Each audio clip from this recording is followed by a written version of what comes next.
Amados irmãos, boa noite.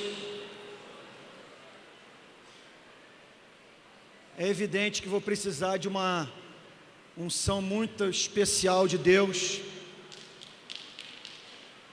para mantê-los atentos à exposição bíblica. É com essa unção que eu conto e me lanço desesperadamente na graça de Deus, a fim de que a intenção do meu coração se cumpra, pois eu saí do Rio de Janeiro com o propósito de ver Deus nessa noite oferecendo um banquete espiritual para a igreja.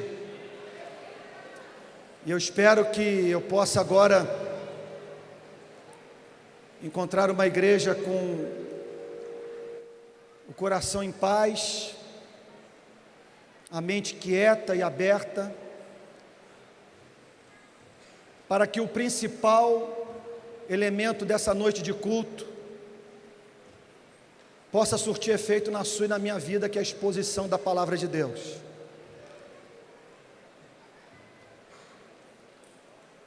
Eu vou pedir que os irmãos se aquietem. Por favor, procure encontrar o seu lugar. Vocês não têm ideia de quão espinhosa é a tarefa de um homem ou lugar ocupar um lugar como esse e expor a verdade,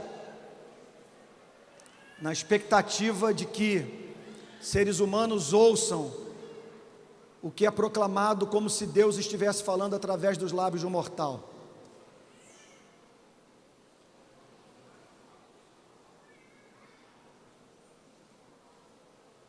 Eu estou com a minha Bíblia aberta no Evangelho de Lucas, no capítulo 15, e vou pedir que a igreja, por favor, abra a Bíblia nessa passagem das Sagradas Escrituras, Evangelho de Lucas, capítulo 15.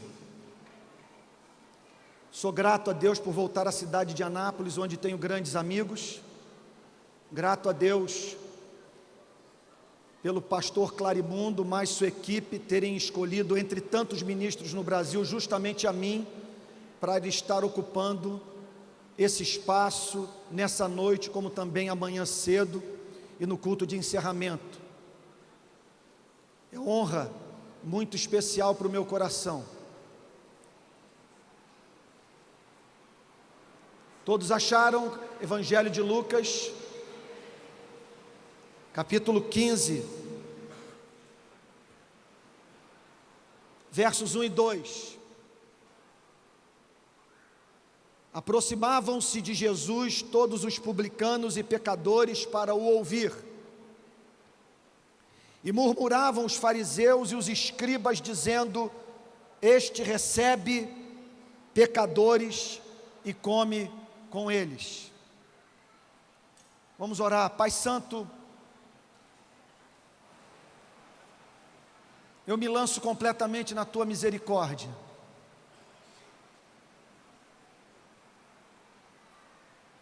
Contando com o poder do Espírito Santo, tão somente com Ele. Carecemos da Tua graça.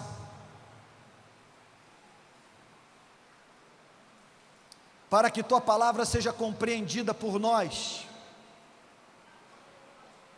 a fim de ganhar espaço no nosso coração, produzindo em nosso espírito emoções santas, que resultam da apreensão da verdade espiritual. Que o conheçamos nesta noite como Deus amável, e que de tão encantados, Senhor, que venhamos a ficar com a exposição da Tua verdade, que saiamos daqui nessa noite para termos um amor por Ti, que jamais tivemos. Que os nossos afetos sejam fixados na excelência do Teu ser e dos Teus atributos, mediante revelação da verdade, que haja luz e fogo neste púlpito, Senhor. Comunicação clara da Tua verdade no poder do Espírito Santo. Senhor, perdoa os nossos pecados. não leva em consideração, Senhor, a maldade do nosso ser.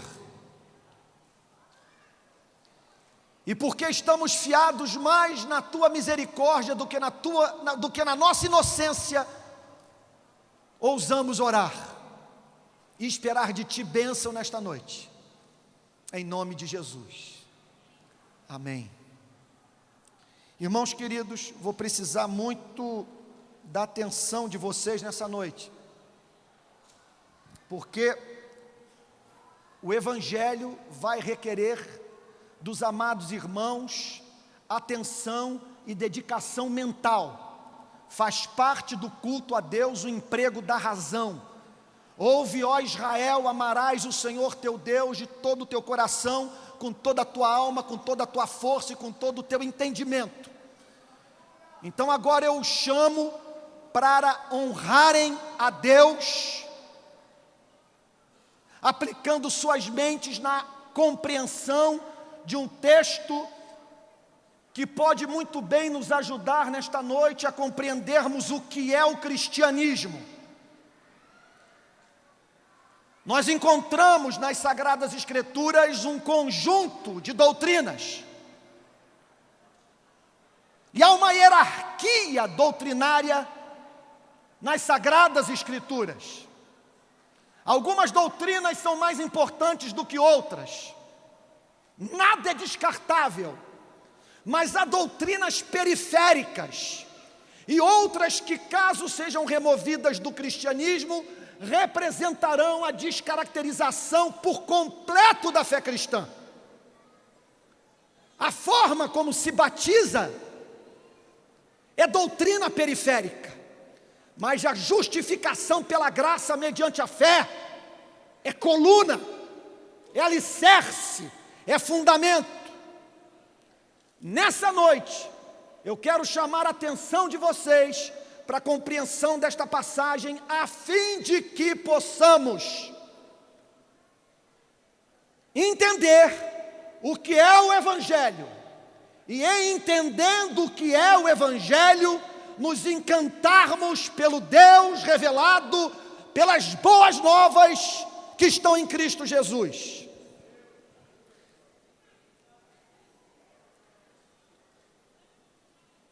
Minha meta nesta noite é de fazer uma exposição bíblica da parábola do filho pródigo, cujo contexto histórico é descrito pelos 2 versos que nós acabamos de ler. Cobradores de impostos corruptos e prostitutas com doenças venéreas estavam andando com Cristo. Aquela gente não frequentava a sinagoga, não ouvia o rabino, não atendia o discurso do padre e nem do pastor, mas subitamente apareceu alguém no cenário, um carpinteiro, apresentando àquelas mesmas pessoas um novo conceito de divindade. E o Deus a quem o Senhor Jesus Cristo apresentou aquelas pessoas, exerceu fascínio sobre os seus corações, a tal ponto de, pela primeira vez na vida, aqueles cobradores de impostos e aquelas prostitutas, entre outros pecadores, tomarem a decisão de parar para ouvir um sermão. Isto é muito sério. A religião institucionalizada não conseguia se comunicar com aquela gente, que subitamente passou a ouvir a mensagem de Cristo. Isso me faz estremecer, porque pode ser que pessoas não estejam se aproximando de Deus através do meu ministério, não porque tenham problema com Deus, mas tenham problema com a religião que eu represento e proclamo. Nós podemos então, em razão da versão do Evangelho que estamos apresentando aos homens, fechar as portas do reino para milhares de pessoas que são incapazes de ver excelência no conceito de Deus, de Evangelho e caminho de redenção que nós anunciamos. Aquelas conversões e a relação íntima do Senhor Jesus com aqueles pecadores gerou uma crise na liderança religiosa judaica. A questão levantada foi justamente a seguinte: se este homem fosse de fato profeta, não andaria na companhia de transgressores da lei. Cristo então, percebendo as indagações, tomando conhecimento dos comentários que estavam sendo feitos, elabora 3 parábolas, a fim de ajudar aquelas pessoas a compreenderem o fenômeno de homens e mulheres que não frequentavam o templo, mas que subitamente pararam para ouvir sermões dos lábios do Senhor Jesus sob o céu aberto. O Senhor Jesus então lhes ensina a parábola da ovelha perdida, da moeda perdida e do filho perdido. E eu gostaria, portanto, conforme já lhes disse, de chamar a atenção da igreja para o conteúdo da principal das 3 parábolas, pelo menos a mais famosa, a mais encantadora e a mais reveladora da essência do cristianismo, a parábola do filho pródigo. O que esta parábola nos ensina? É uma parábola simples, didática e marcada por 5 divisões. E é importante que prestemos atenção nessas 5 divisões da parábola do filho pródigo, para que entendamos o que significa o cristianismo e o que distingue o cristianismo das demais religiões, em que o Pai de Jesus Cristo é diferente de Alá, por exemplo. O que a parábola do filho pródigo nos ensina? Em primeiro lugar, nos versos 11 e 12, o Senhor Jesus apresenta o conceito de pecado. É muito importante que nós compreendamos qual é o conceito cristão de pecado, porque nós corremos o risco de banalizar a doutrina, ou por termos elaborado um conceito de Deus que nos leva a crer que há um neurótico que está nos céus, detalhista, e que nos pune por mero capricho. Ou então chegarmos à conclusão de que o nosso problema se resume a algo como fumar, beber ou consultar site pornográfico na internet. É muito importante que nós entendamos o ponto de vista de Cristo sobre o pecado, porque caso contrário nós jamais entenderemos a solução de Cristo para o problema do pecado. A questão que nós precisamos responder é a seguinte: por que o pecado é uma coisa grave aos olhos de Deus? Em que consiste a pecaminosidade do pecado? O que o torna tão repulsivo a Deus? O que há de tão hediondo assim no pecado que exigiu da santidade de Deus que este Deus decretasse para você e para mim a espécie de vida que nós vivemos? Por que que nós duramos pouco? Por que que a nossa vida debaixo do sol é dura, curta e incerta?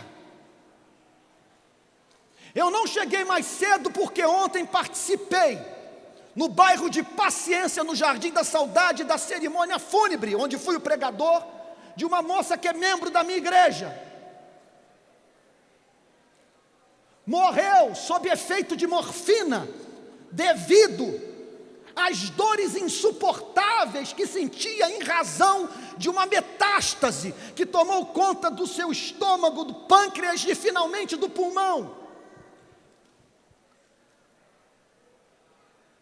Por que a natureza geme, aguardando a redenção?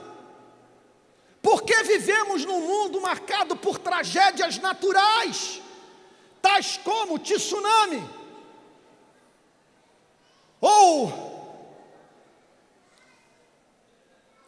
algo como terremoto que se abateu sobre o povo haitiano, ceifando de uma só vez 200 mil pessoas? Ora, nós sabemos que essas tragédias naturais não são resultado da irresponsabilidade divina, ou da sua incompetência ou do seu desamor. O que a Bíblia nos ensina na carta aos Romanos é que este mundo foi entregue à vaidade por causa do pecado humano. O que há de tão grave assim no pecado que foi capaz de gerar essa convulsão cósmica? Uma questão mais séria ainda: por que o perdão de Deus não se resume apenas a uma declaração verbal? Por que Ele não faz em sua relação para conosco a mesmíssima coisa que nós fazemos nas nossas relações interpessoais? Eu ofendo, você me ofende, você me pede perdão, eu te peço perdão a Deus, e você me pede perdão, eu te peço perdão, e nós nos perdoamos. Por quê? Para que o perdão fosse alcançado, necessário foi que Jesus Cristo se submetesse a uma sessão de surra e de espancamento, fosse posto no madeiro, ferido, seu sangue derramado, morto e sepultado. Por que não há perdão sem derramamento de sangue? Por que foi necessário que o Filho de Deus fosse imolado para que o homem pudesse ser reconciliado com Deus? Esses dois versos da parábola do filho pródigo nos ajudam a entender a doutrina. Vejam o que o Senhor Jesus diz: certo homem tinha 2 filhos. Este é o ponto de partida. O Senhor Jesus nos chama de filhos. Nós não somos causa de nós mesmos. Nós não devemos a nossa existência ao nosso próprio poder. Um outro nos criou. E um outro, mediante a sua onipotência, faz com que o seu coração e o meu estejam batendo nessa noite. Quando nós pecamos contra o braço que nos sustenta. Você só não fez um aneurisma, ou infartou 5 minutos atrás, porque a mão do soberano Deus está sobre sua vida.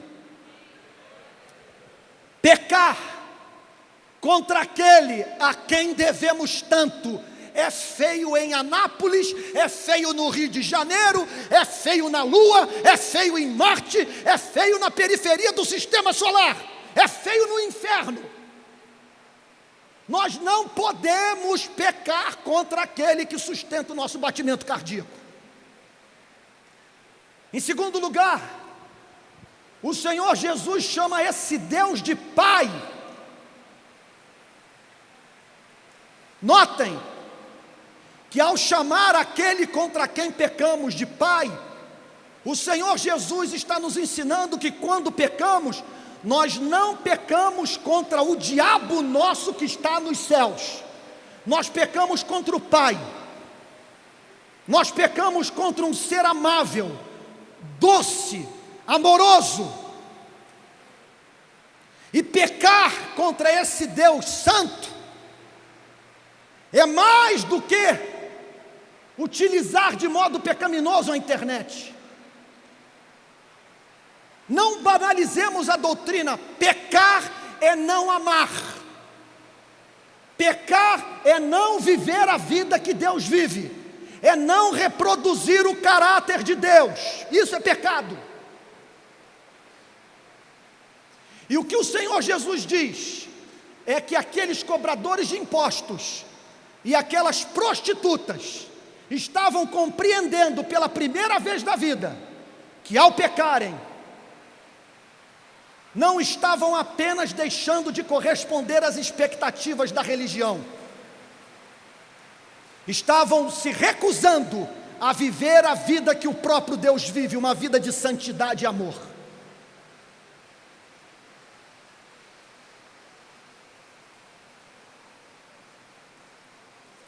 Por isso o pecado é feio.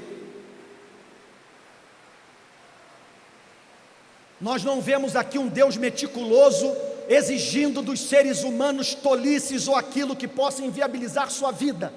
O que nós vemos é o Deus Todo-Poderoso pedindo a nós, seres humanos, criados à sua imagem e semelhança, que nós amemos uns aos outros ardentemente e a Deus com todo o nosso ser.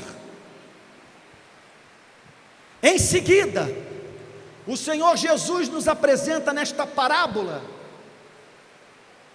as consequências do pecado para a nossa vida. É a segunda divisão da parábola do filho pródigo. O que o pecado faz com o homem? Vejam comigo, verso 13.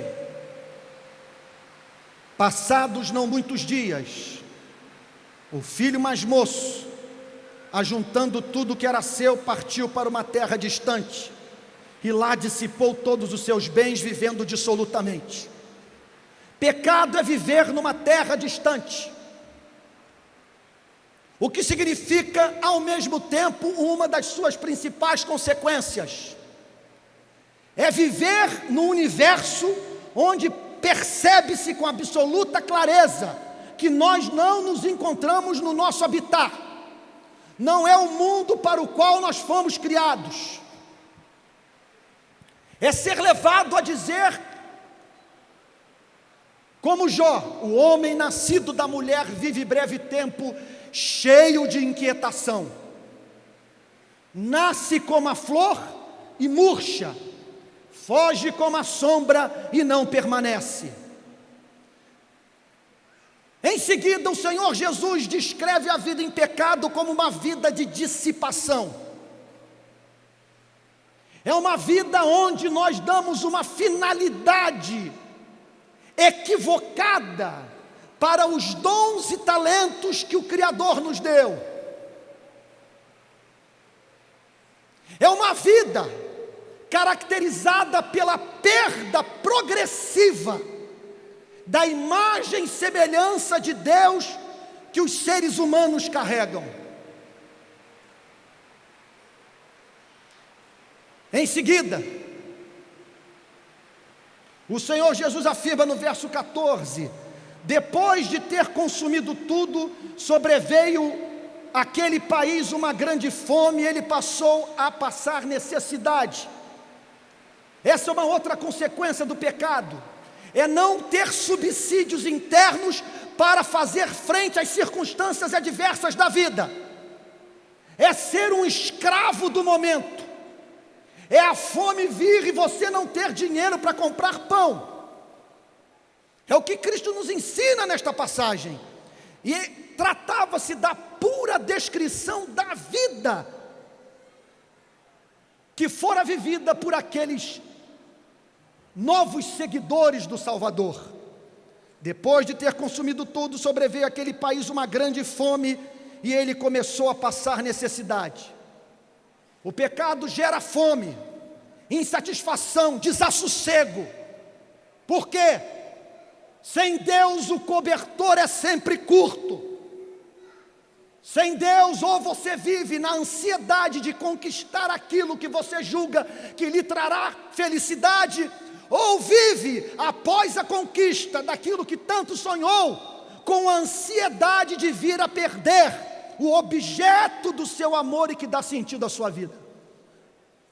O que levou Agostinho a dizer: Tu nos criaste para ti, Senhor. E nós só encontramos descanso quando descansamos em ti.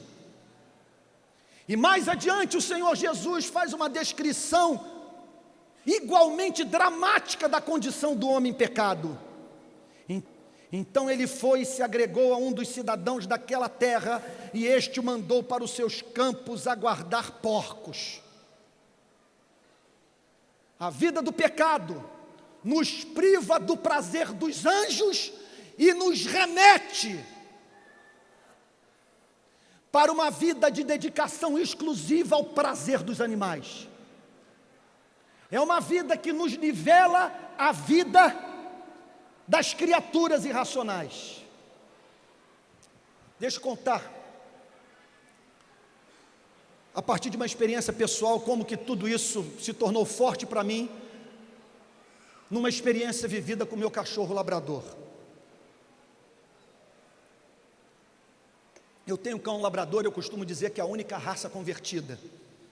É um cão dócil, mas muito amoroso, um parceiro meu. O nome dele é Muffet. Um dia, eu estava no jardim da minha casa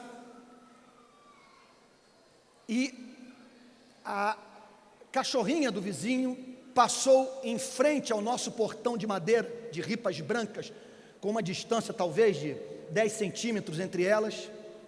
Passou em frente da nossa casa com a sua cachorrinha no cio. A cachorrinha parou em frente ao portão e o meu cão Muffet deu um péssimo testemunho. Ele foi para a cerca e depois que a cachorrinha saiu, ele colocou metade do seu corpo do lado de fora e cravou o seu focinho no exato local onde a cachorrinha estava sentada. Eu, do jardim da minha casa, olhei para aquilo e falei: meu Deus, olha o poder do instinto que está no meu cachorro, está em mim.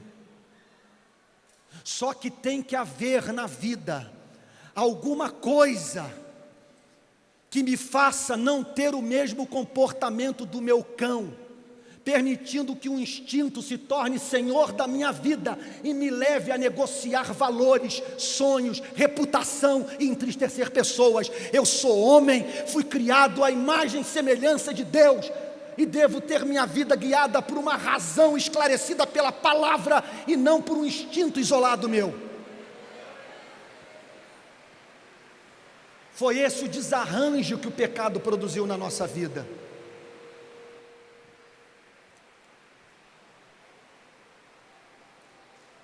Então ele foi e se agregou a um dos cidadãos daquela terra, e este o mandou para os campos a guardar porcos. Ou seja, teve que vender a sua alma, passou a depender de um outro para ter como viver. Isso é escravidão. Não é apenas viver uma vida do ponto de vista moral incorreta, é deixar de viver como ser humano. Em seguida, há uma terceira divisão na parábola do filho pródigo. É a que vai do verso 17 até o verso 25, que trata do retorno do pecador para a casa do pai. Na quarta divisão, o Senhor Jesus descreve o caráter do pai.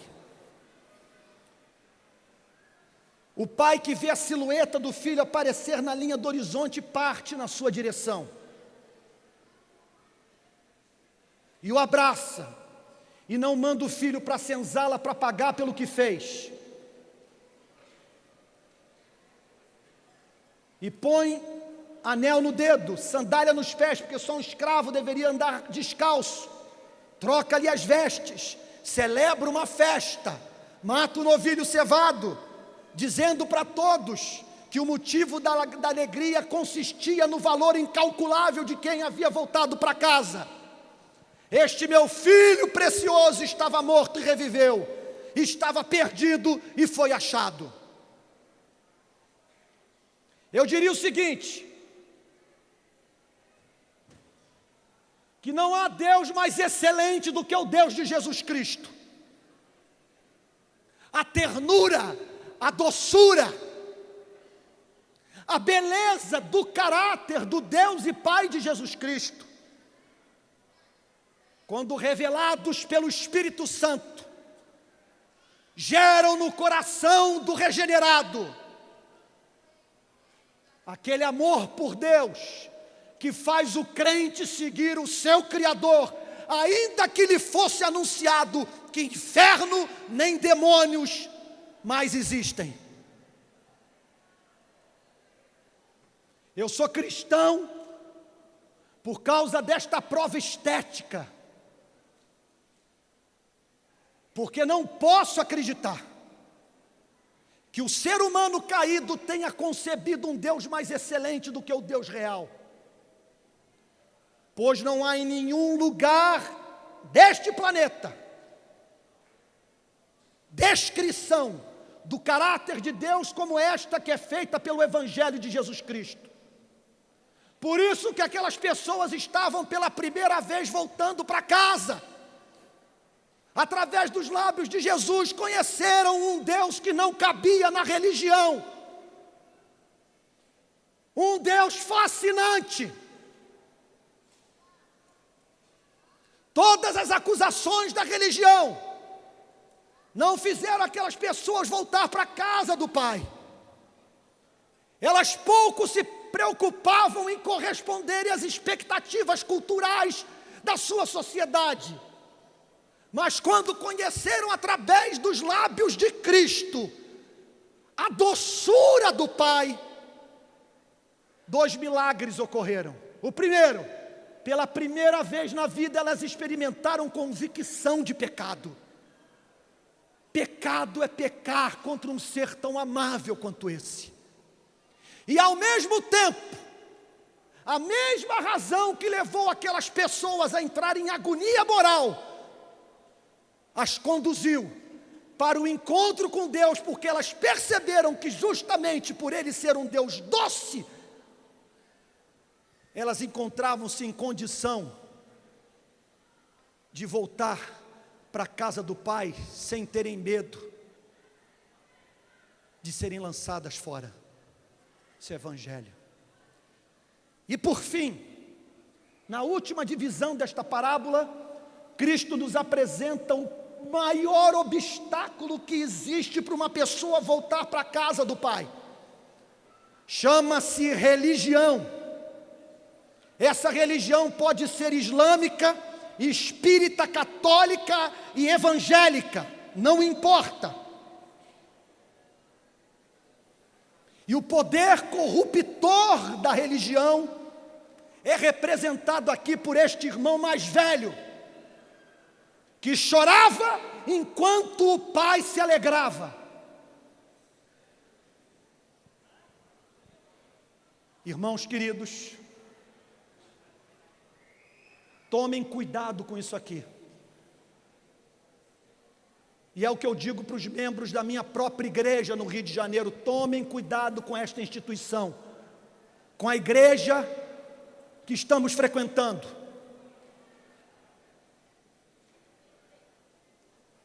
Porque a religião pode dar ensejo à suprema artimanha do adversário de nossas almas, de se travestir de Cristo e se apresentar a nós como se fosse o próprio Cristo. Religião pode nos tornar 2 vezes mais servos de Satanás do que se estivéssemos do lado de fora da igreja. Religião é um perigo. Nós podemos, com o passar dos anos, fomentar a nossa loucura mediante o contato de uns com os outros. Podemos julgar que passamos a deter o monopólio da verdade quando estamos cegos, pobres e nus, carecendo de colírio para os nossos olhos de vestes novas, e atender o chamado de Cristo: eis que estou à porta e bato, e todo aquele que ouvir a minha voz e abrir a porta, entrarei em sua casa, cearei com ele e ele comigo. Se você não aprender a separar Deus de religião, pode ter certeza que em breve você perderá o encanto por Deus. Nós não podemos confundir Deus e o seu bendito evangelho com cultura de moral atrofiada de igreja evangélica.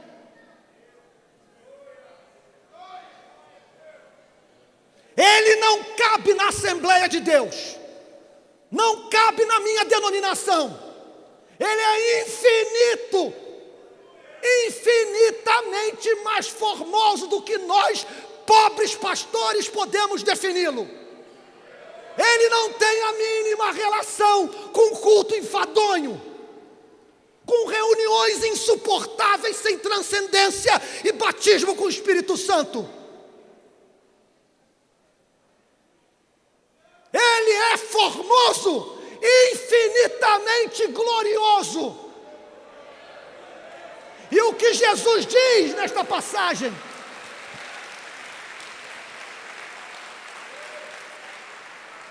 É que religião pode matar. Jesus nos apresenta dois filhos perdidos. Um perdido do lado de fora, o outro perdido do lado de dentro. E qual a diferença do que está do lado de fora para o que está do lado de dentro? O que está do lado de fora usando crack e mantendo relação com todo mundo, está apanhando da vida. Teve peito para fazer aquilo que o que está do lado de dentro foi covarde para fazer. E apanha, e experimenta as consequências do pecado em sua vida. E o que está do lado de dentro, dando dízimo, pontual nas vigílias, e que não usa álcool e não fuma, cheio de justiça própria. Ele é justo, mas não é bom. Você não pega no motel com ninguém. Ele é dizimista, ele é fiel nos seus compromissos na igreja, não falta vigília, mas estar com ele é estar com o censor, não é estar com um pai. É estar com um ser insuportavelmente chato, porque ele é justo e não é bom, e o apóstolo Paulo diz isso. Dificilmente alguém morreria por um justo, pois poderá ser que pelo bom alguém se anime a morrer. Ser justo e não ser bom. Perdido na casa do Pai, dentro da proteção da moral da igreja, não se expondo às pancadas, o mau tempo do lado de fora, e chegando à conclusão que sua prosperidade, a estabilidade do seu casamento, seu sucesso profissional, resultam da bênção de Deus em sua vida, quando na verdade ele está mais distante do reino dos céus do que as meretrizes e os publicanos, porque na Bíblia, todo aquele que se exalta será humilhado, todo aquele que se humilha será exaltado. Cuidado com religião, cuidado. Estou chocado com o que eu tenho descoberto na igreja. Numa campanha no Rio de Janeiro pela diminuição do homicídio, num contexto em que evangélicos estão sendo assassinados e tendo que conviver manhã, tarde e noite com o silêncio da igreja e com pastores que não dão sua glória a outrem. Isso é triste. Evangélicos sendo assassinados. Eu peguei um caso em Bangu de um menino me parece que da Assembleia de Deus, o estava na comunidade 48, a polícia militar entrou, de longe viu o menino dizendo: eu sou evangélico, eu sou da comunidade, pô, um tiro na perna, o menino desmonta, o policial se aproxima, e vem no alto da cabeça e dá um tiro no alto da cabeça do menino, e quando descobre que o William, de 19 anos, da banda de louvor da sua igreja, era evangélico, arruma uma mochila, coloca dentro da mochila uma granada, uma pistola 7,65 e 158 papelotes de cocaína. E eu tenho contado nesta luta com a ajuda de muitos não cristãos, lidando com a indiferença da igreja e tendo que ouvir pastor dizer que o Brasil está precisando de mais carandirus. Isso é religião, que adoece, que faz a gente perder a alma, que nos faz tomar conhecimento do terremoto no Haiti e nos leva a bater palmas dizendo: olha as profecias se cumprindo, Jesus está voltando, enquanto que não cristãos estão se mobilizando para levar ajuda para o povo haitiano. Irmãos queridos, gostaria de concluir o meu sermão com uma pergunta. Na verdade, tudo que eu falei foi um grande preâmbulo para a parte principal da mensagem. E me perdoe vocês por falar nesses termos e de forma tão apaixonada. Não consigo lidar com o evangelho de outra forma. Tudo para mim é passional. É questão de vida ou morte. Eu passei o ano passado inteiro praticamente trabalhando na Polinter de Neves, em São Gonçalo. O jornal o Globo foi nesta carceragem esta semana e mediu a temperatura da cela, 57 graus Celsius, com muitos presos que pertenciam ao Comando Vermelho, aos amigos dos amigos, ao terceiro comando, que foram convertidos através do nosso trabalho e foram batizados por mim. E naquele inferno, com suspeita de hanseníase e de tuberculose, e eu passei 4 meses com uma secreção que não saía, expelindo secreção, tossindo. Os médicos da igreja dizendo: vai fazer um raio-x do pulmão, porque pode ser que você tenha feito uma tuberculose. Veio as minhas férias em janeiro, falei: vou tentar curar isso no mar, surfando como eu fazia no passado. Acontece que meu estado de saúde piorou, eu agi irresponsavelmente, meu sogro, que é médico, me fez voltar para o Rio, para tirar um raio-x do meu pulmão e da face. Tirei o raio-x, o resultado volta para o médico, e o médico diz o seguinte: você fuma? Ou já foi fumante? Eu falei: não, nunca fumei, eu não fumo, porque é um nódulo no seu pulmão. Um nódulo no seu pulmão. Na verdade eram 2 nódulos no pulmão e um no fígado. 3 dias antes eu havia recebido a notícia da minha esposa que ela está grávida. E eu, no meio das minhas férias, depois de um ano de trabalho exaustivo, com o telefone grampeado, dando a cara, entrando em favela, gritando e dizendo que policial não pode matar civis inocentes, e que não pode matar quando pode prender. Com a ONG que eu sou presidente, tendo recebido no mês de dezembro a aprovação da filiação à ONU, a Organização das Nações Unidas. Eu estou indo lá em abril para receber um passaporte da ONU. Somos uma das 10 ONGs filiadas à Organização das Nações Unidas no Brasil. E eu, com o resultado do exame de gravidez da minha esposa, portas abertas como nunca tive no meu ministério no Rio de Janeiro, cheio de sonhos, aguardando o resultado de uma das formas mais letais de câncer.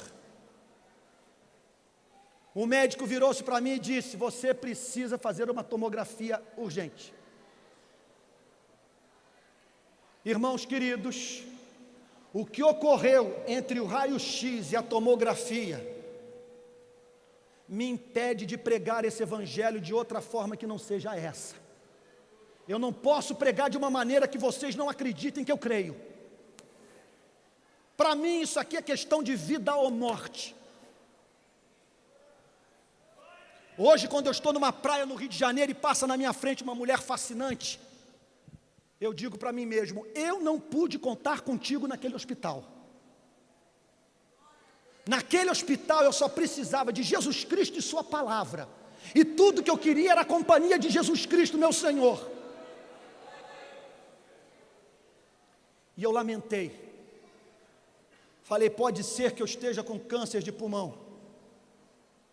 E pode ser que Deus esteja abreviando o meu tempo. E eu não levei a quantidade de almas que eu queria levar a Cristo. Eu não fui o pai que gostaria de ter sido. Nem o marido, nem o pastor, nem o cidadão. Lamentei por não ter vivido o cristianismo que um dia eu sonhei. E comigo mesmo eu dizia, se Deus acrescentar anos de vida a mim, o tempo que haverá de me restar será mais do que jamais foi em toda a minha vida consagrada à proclamação do Evangelho de Jesus Cristo.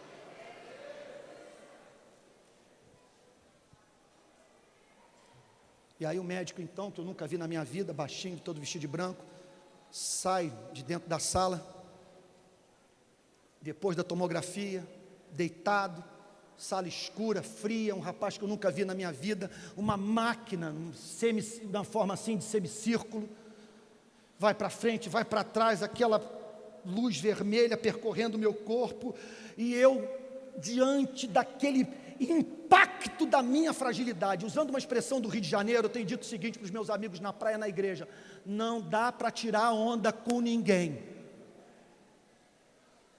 Eu já havia dito isto para os homens da minha igreja, seres que fazem exame de próstata têm que andar humildemente, porque esta é a nossa condição, frágeis, absurdamente frágeis. Por isso que o chamado é para nos curvarmos e lavarmos os pés dos irmãos, porque esta é uma exigência da nossa condição. Ele vira-se para mim e diz, olha, você não tem nada, não é maligno. Provavelmente eu tive tuberculose na infância, ou tive contato com algum tuberculoso, e a marca da cura ficou nos meus pulmões. Irmãos queridos, eu não posso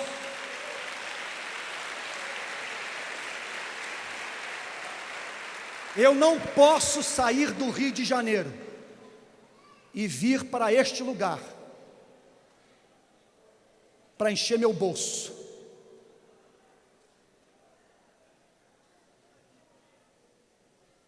E levar a fama de um grande orador. A experiência que eu passei me tornou um pregador desesperado por comunicar a essência do Evangelho. E me recuso a pregar sobre outra coisa que não seja Jesus Cristo espancado, posto no madeiro, morto e sepultado por amor a mim e a você. Não posso mais pregar sobre trivialidades. Estou lidando com almas imortais.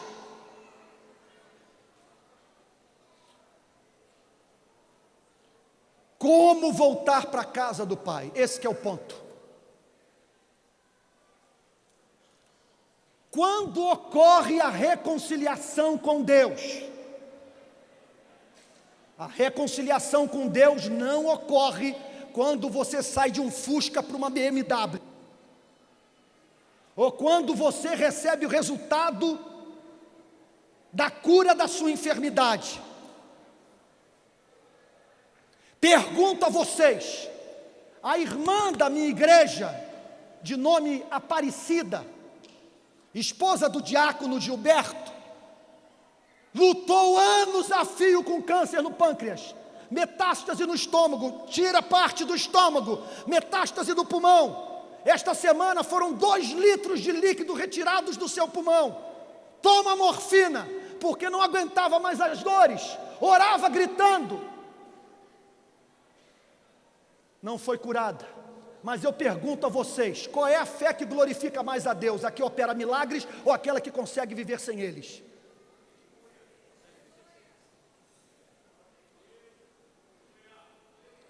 Amém, pastor Clarimundo. Essa teologia que está hoje vigente no país só está servindo para enriquecer pastor. Enquanto os evangélicos estão entre as camadas mais pobres da população, invertendo o padrão protestante. Porque por onde o protestantismo passou, houve elevação do nível de vida, tanto do ponto de vista econômico, social, como educacional.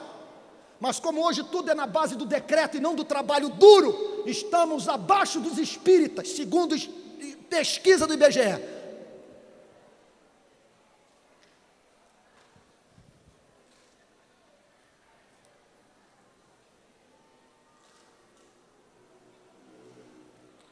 Eu estou certo que essa irmã, foi o que eu disse na cerimônia fúnebre, vai levar para todo sempre a glória de não ter negado o seu Salvador, vendo seu neto no ventre da sua nora, sabendo que o neto haveria de nascer e que ela não poderia abraçá-lo, morreu sem negar a Cristo, teve a fé que é capaz de viver sem milagres.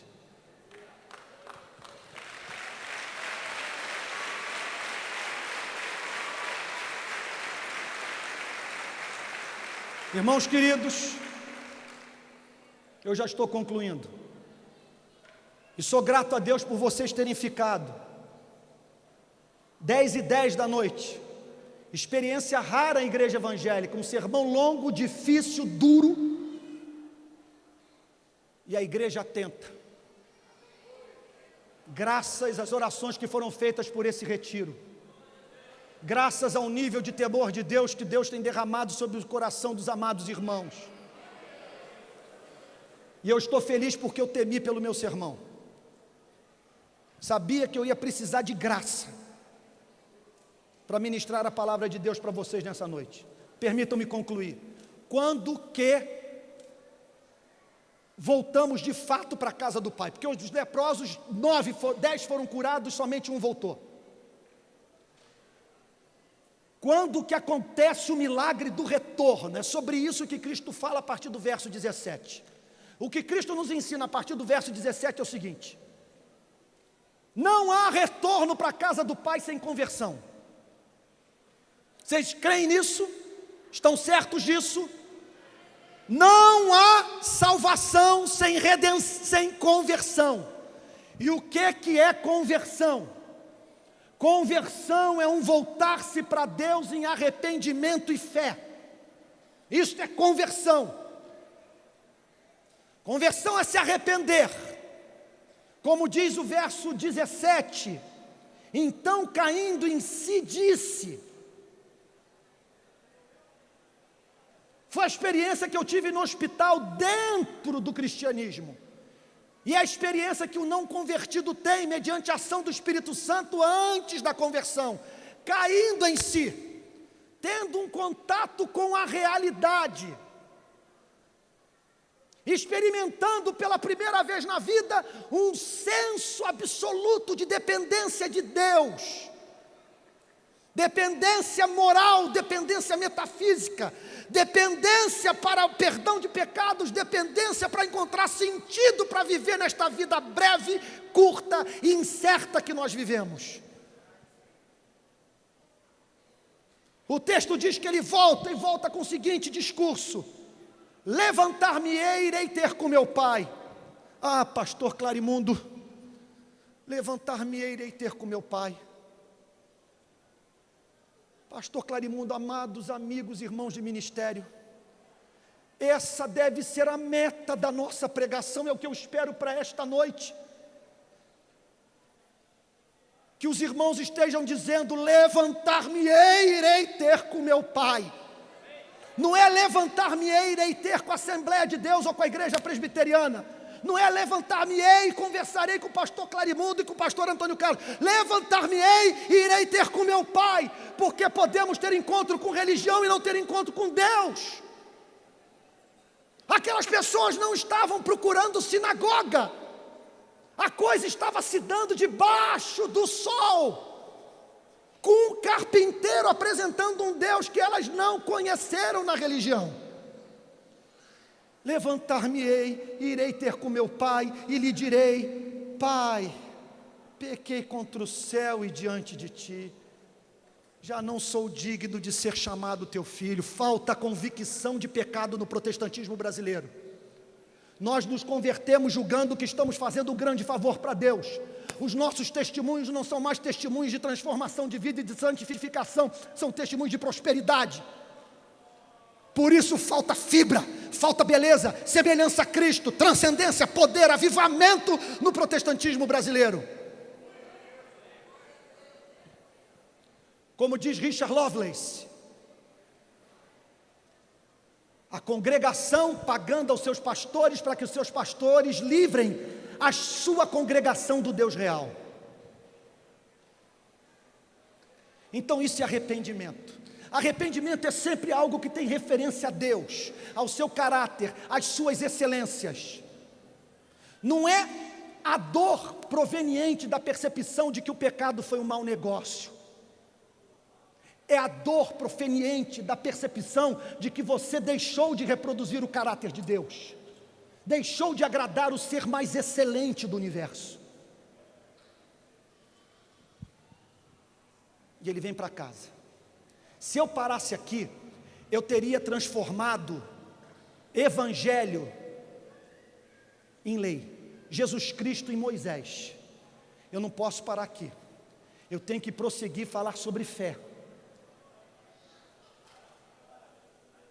E é nessa hora que um presbiteriano como eu tem que colocar a mão na boca para não deixar a linguagem dos anjos se expressar, porque a vontade que dá é de glorificar a Deus e pedir: Deus, me dá 1000 línguas para expressar minha gratidão a Ti pelo Teu amor. Porque olha a descrição que Jesus Cristo faz sobre o Evangelho. O menino volta para casa. Quando a silhueta aparece na linha do horizonte, o pai parte na sua direção. O pai não o manda para a senzala. O pai não pede para que ele pague a dívida. O abraça, afirma o seu amor. O convida para estar na festa.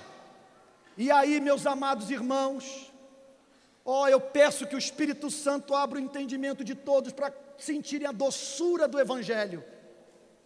Lá está o menino na festa.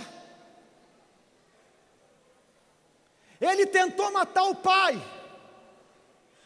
Ele queria a morte do pai para ficar com herança. E lá está ele na festa, o novilho cevado, sendo servido, vestes novas, anel no dedo, sandália nos pés. Os servos do seu pai, obrigados pela autoridade do pai a tratarem o filho com respeito.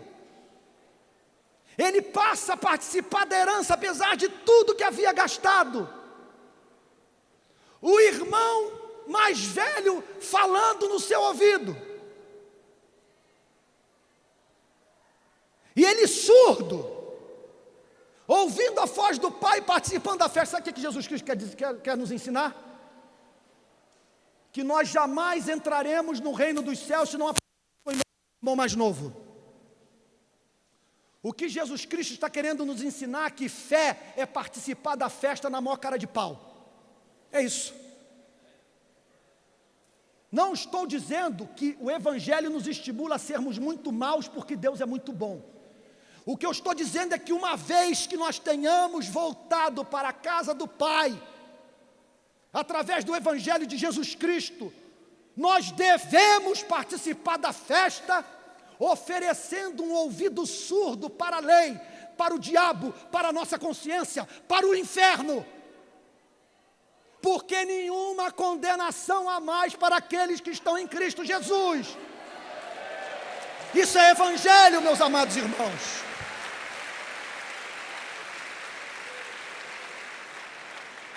É por isso que eu não tive nenhum problema em passar 50 minutos falando sobre lei, sobre pecado, sobre entristecer um Deus santo.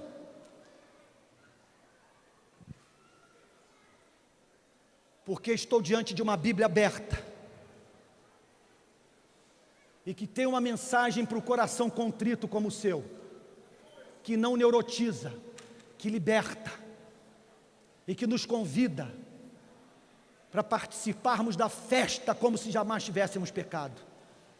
O que Jesus Cristo está dizendo é: aprenda com o irmão mais novo. O que Jesus Cristo está dizendo é que as prostitutas e os cobradores de impostos corruptos estavam agindo assim. E Jesus Cristo estava ao mesmo tempo lhes ensinando: não ouçam a religião, fiquem com o Evangelho, e com o Evangelho somente, aleluia.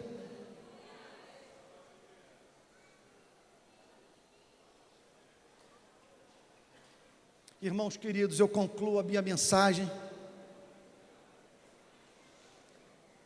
na esperança que muitos possam estar agora dizendo: levantar-me e irei ter com meu Pai.